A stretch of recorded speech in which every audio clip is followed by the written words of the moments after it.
All right, so today we're going deep on something that I think pretty much everyone faces when they start a new job. Oh, You yeah. know, it's that tricky balance of like wanting to make a good impression. Hmm. You know, you're all excited to be there and prove yourself, Yeah, for sure. but then that can kind of lead to you saying yes to everything, Oh, absolutely. And then which is a recipe for you disaster. hit a wall. Yeah, Yeah, like I think that enthusiasm is so important when you're starting a new job. it is. It's great to have that energy you want to dive in, Right? but you discover pretty quickly that if you say yes to absolutely every single thing, Oh, yeah, especially things that are maybe even outside of what you were, originally hired to do, totally. you burn out. Yeah. That's how you get burnt out. And you were saying this before we start recording that you actually have firsthand experience with this. I do. I do. And I think it's such a common thing. When you're new, you want to prove your worth. Right. You want to show everyone that you're a team player. You're the yes person. Exactly. You're the yes person. So for this deep dive, we're really honing in on that problem Yeah. and specifically how to establish those boundaries. Right from the start. Yeah. Like right away. Right away because it's so much harder to course correct once you've already set that precedent. You're already the yes person. Yeah. And we want you, the learner, to be able to contribute and be productive, but also, protect yourself Absolutely protect your time, your energy. and not come across as like a jerk. Yeah. Or like you're not a team player. Right. It's about finding that balance. Exactly. And for this deep dive, we've been looking at this guide that really lays out a bunch of practical strategies. Yeah, it's really geared towards those first few months This crucial first few months. in a new job. Yeah, when you're really finding your feet and figuring things out. Yeah, for sure. And we're breaking it down into four key areas. Okay. First up, how to push back tactfully on those tasks that are kind of outside your job description, Out of scope. Yeah. out of scope. Yeah, then we're going to talk about navigating reporting lines, which can be really complicated. Especially in those organizations where you have like a matrix structure Right. or maybe multiple bosses Yeah, and then how to just generally assert those healthy boundaries right from the start. or from day one. Day one, and then finally we'll tackle how to communicate effectively and respectfully, even when you're dealing with those, kind of passive aggressive requests. Oh, those are the worst. Those are the worst. Yeah. But we got you covered. We got you covered. We'll give you some strategies for that too. So basically, we want to give you, the learner, all the tools and the kind of mental frameworks to really thrive in this new role. To set yourself up for success from the very beginning. Exactly. And I think a lot of these things are relevant even if you've been in a role for a while. Oh, yeah, for sure. These are good practices for anyone. Yeah, totally. Okay. Okay, so let's dive right into that first piece, pushing back on those out-of-scope tasks. We're going to start. So I think, the immediate reaction for a lot of people when someone asks them to do something that's not really their job Mm. is to just say no. Right. Just a flat out no. Yeah, but the guide points out that that might not be the best approach, Yeah. Especially when you're new. especially when you're new. You don't want to come across as difficult or unhelpful. Right, right. And you're still trying to establish those relationships. Exactly. You want to build trust and rapport. So instead of just saying no, what does the guide suggest? Well, it suggests a really interesting alternative, which is to focus on providing context, Okay. specifically outlining your current workload. I like that. It's kind of like appealing to this idea of cognitive load, Mhm. by showing what you're already dealing with, Yeah. making it easier for the person asking to understand why you might not be able to take on something else. Yeah, so instead of saying no, you're more like, hey, here's what's on my plate right now. Exactly. Does this new thing fit in? Can we maybe look at this together? Yeah, exactly. And it's framed in a way that's not you being difficult. It's collaborative. It's It collective. shows that you're organized. Right. You understand your own capacity. Yeah, I like that approach. And it invites a conversation about priorities. Okay, so that's one strategy. Now, the guide also talks about this yes, but technique. Oh, yeah, this is a good one. Yeah. What is that all about? So it's basically a way to express your willingness to help while also setting some boundaries. Okay.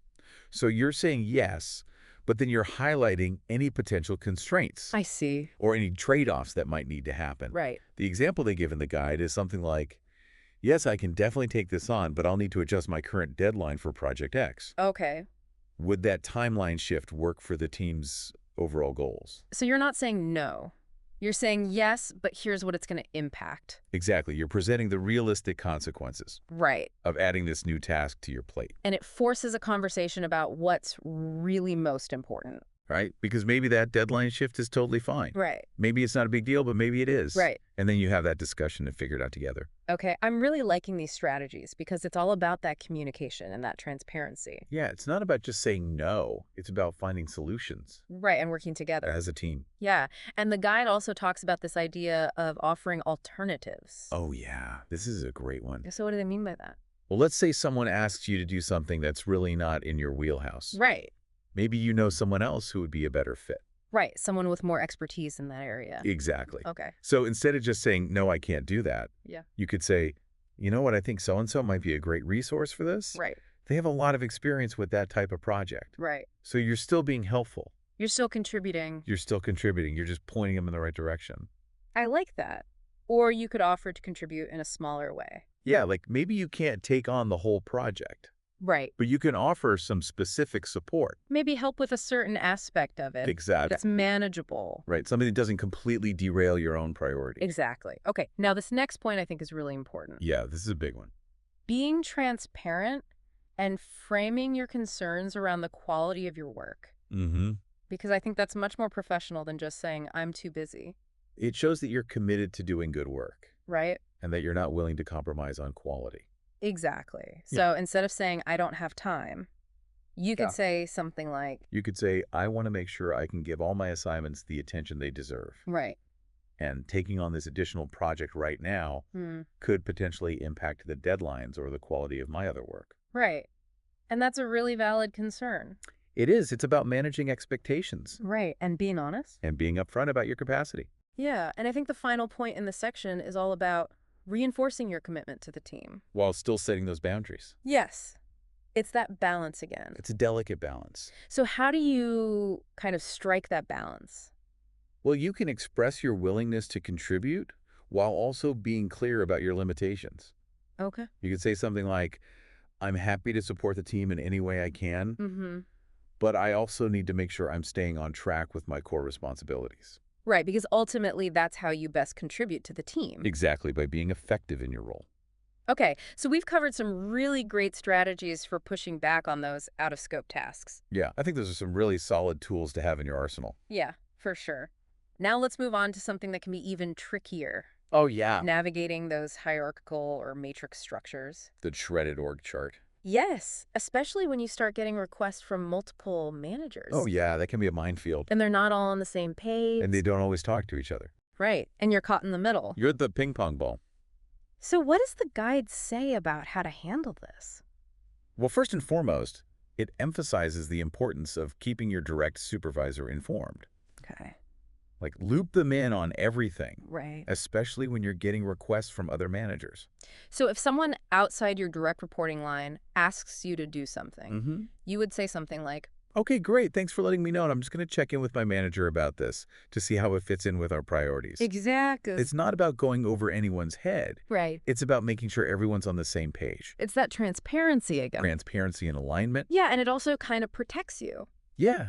As if those requests are conflicting. It's like having that paper trail. Right. You've documented everything. Right. And the guide also suggests actually encouraging communication between those different managers. Yeah, sometimes managers just need a little nudge to talk to each other. Right. So how would you suggest doing that? You could say something like, maybe it'd be helpful to have a quick chat with all of us together, Oh, okay. just to make sure we're all aligned on the priorities. Yeah, we'll sync up. Exactly. Yeah. And the guide also talks about the importance of articulating your priorities in meetings, Mm-hmm. especially when you're dealing with requests from multiple people. Yeah, whether it's a team meeting or a one-on-one with your manager, Right. make sure you're clearly communicating what you're working on And what your main objectives are. and how those tasks are contributing to the bigger picture. Yeah, that visibility I think is so important. It helps prevent those situations where you're getting pulled in a million different directions. Yeah, and it allows everyone to see where you're spending your time. And if there are any potential conflicts or overlaps. Yeah, and speaking of visibility, the guide also recommends making your schedule and commitments as visible as possible. Oh, yeah, this is huge. Yeah, so using shared calendars, Task management tools, all of that. all of it. Why is that so important? Well, it gives everyone a real-time snapshot of what you're working on. Right. And it helps prevent those unrealistic expectations. Right, or those last-minute fire drills. Yeah, exactly. Because people can see that you're already booked. And they can plan accordingly. Okay, so what happens if you're in a situation where you do have conflicting deadlines or priorities? Oh, yeah, that's a tough one.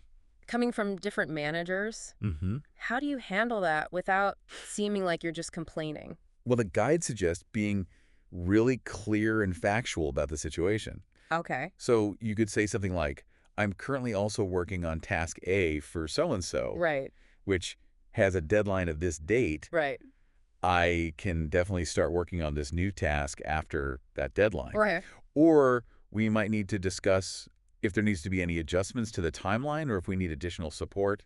Right, so again, it's that transparency Yeah, you're just presenting the facts and being solution-oriented. and collaborative. And then the last point in this section is all about confirming those discussed priorities in writing. Oh, yeah, this is so important. Yeah, usually via email. Email is your friend Why is that so crucial?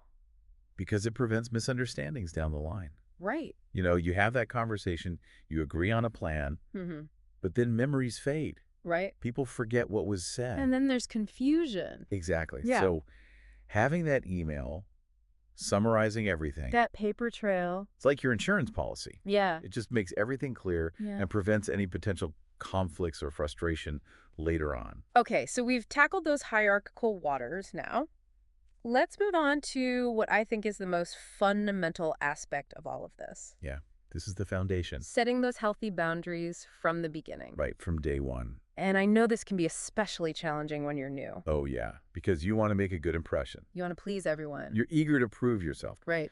But the guide offers a really interesting perspective on this. It says that setting boundaries is actually a sign of professionalism. Oh, like that. That's not a negative thing. Right. It's about managing yourself effectively. And knowing your limits.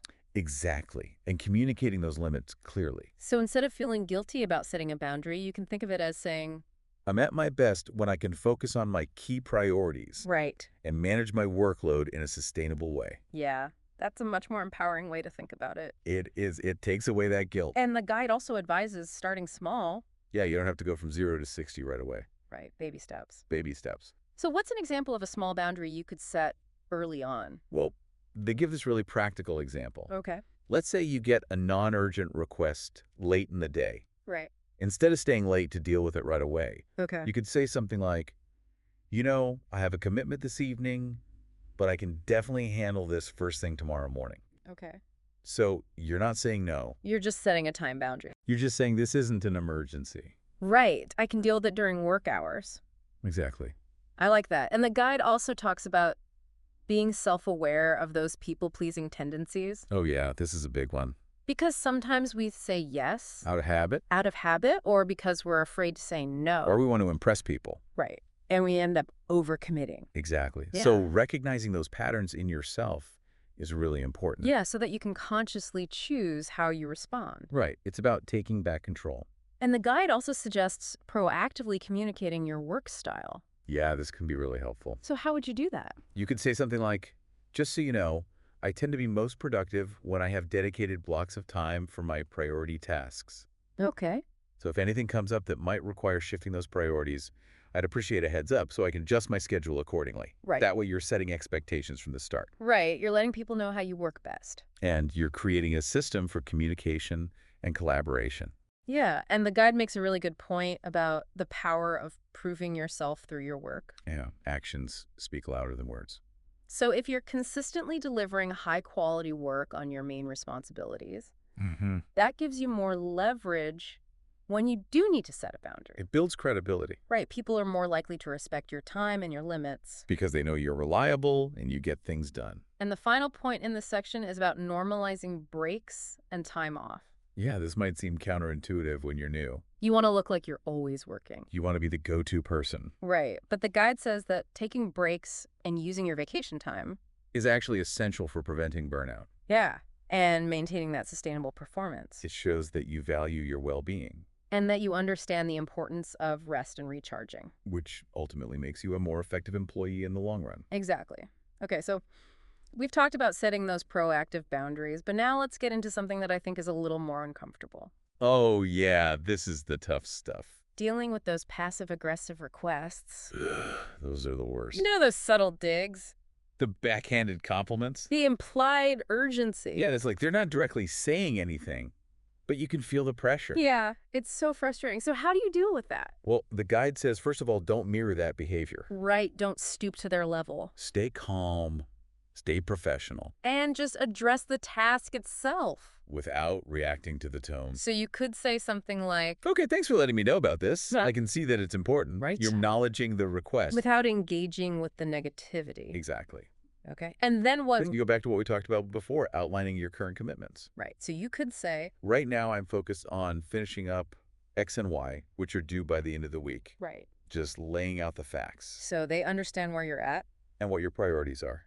And the guide also suggests asking for clarification on those priorities. Yeah, it's a subtle way of putting the ball back in their court. So you could say something like, Just to make sure I'm managing my time effectively, would you prefer I shift my focus to this now or after I've completed my current tasks? right, because then they have to give you a straight answer. They can't just beat around the bush. And you understand what's really most urgent. Exactly. And the guide also mentions setting limits within the task itself. Yeah, this is a good one. So what's an example of that? Let's say you're asked to attend a meeting and you get the sense that they're expecting you to take on all the follow-up work. Right. You could say, I'm happy to attend the meeting and contribute to the discussion, but given my current workload, I might not be able to handle all the action items immediately. Okay.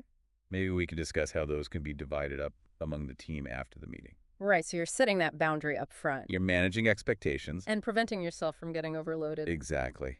And the guide also emphasizes using solution-focused language. So instead of saying, I can't do that, You're saying, here's how we can make this work. right. So instead of saying, I don't have time, you could say, to make sure I can deliver high-quality work on this, I might need to adjust the timeline slightly. Okay. Or maybe we can bring in another team member to help with this aspect of the project. Yeah, so you're framing it in a positive way You're focusing on finding solutions. and being collaborative. Exactly. And then the final point in this section, and this is really important, is about documenting those problematic behaviors. Especially if they're recurring If it's a pattern, and if it's impacting your work, right, keep a record of those instances. and if it gets to a certain point, You might need to escalate it to your manager or HR. yeah, and do that in a professional and objective way. Just present the facts. And focus on the impact it's having on your ability to do your job. Exactly. Okay, so I think we've covered a lot of really valuable strategies today I think so too. for setting those boundaries and navigating those tricky workplace dynamics. And I think the key takeaway is that it's not about being difficult. Right. It's about being strategic It's about protecting yourself and setting yourself up for success. and ultimately being a more effective member of the team. Exactly. So to recap for you, the learner setting healthy boundaries when you start a new job is essential. It's not selfish. It's not selfish. It's smart. It's smart. And it's a sign of professionalism. Yeah, and it really comes down to communication. Clear and direct communication. Respectfully pushing back when necessary. And prioritizing your workload effectively. And remember, being a team player Doesn't mean saying yes to everything. doesn't mean being a doormat. It means being reliable Delivering high-quality work. and knowing when to speak up for yourself. Exactly. And the guide we've been talking about today also has a bunch of great resources. Oh yeah, if you want to dive even deeper into this. Yeah, there are some really insightful books. Like Managing Up by Mary Abbajay. And The No Club by Linda Babcock and others. And some great articles from Harvard Business Review, ACE East, or GovLoop. And there's even a podcast episode specifically about boundaries. From HBR's New Here podcast. So definitely check those out if you're interested. They offer even more practical advice and tips for navigating these situations. So as you start this new job, Or even if you've been in your role for a while, take a minute to think about what one small boundary you could set that would make a positive impact on your experience. and on your success. It could be something as simple as setting those after-hours email boundaries, Or blocking off time in your calendar for focused work. or just practicing saying no more often. Right. Whatever it is, that small step can make a huge difference. And it's all about finding what works for you. And for your specific situation. So hopefully this deep dive has given you some food for thought And some tools to help you thrive in your new role. and create a more balanced and fulfilling work life. Exactly. Thanks for joining us today And we'll see you next time. on The Deep Dive.